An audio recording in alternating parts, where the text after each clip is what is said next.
So many memories connected to arcade machines. I mean, Saturday mornings, late 90s, hit up a couple of friends and meet up at the arcades.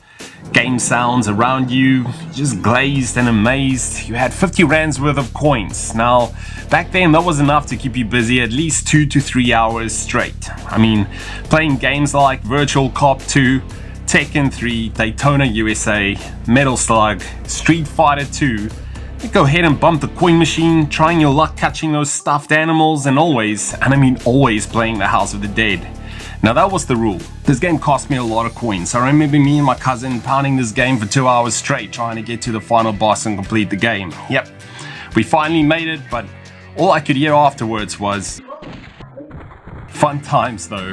The House of the Dead is an on-rail shooting game featuring 4 stages, each ending with a unique boss named after a tarot card.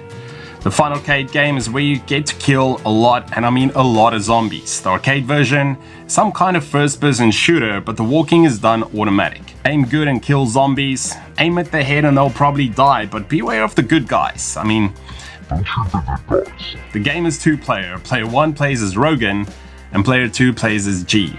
The game's story revolves around a mansion that was the base of an experimental operation that comes under siege from said experiments.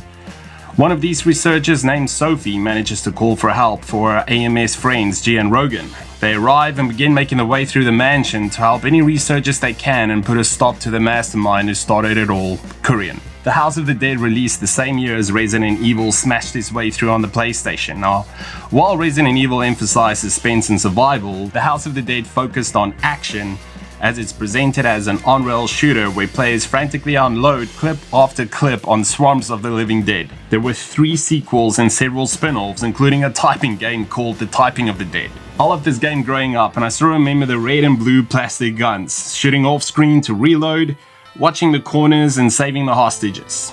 The action caught my attention, along with Resident Evil.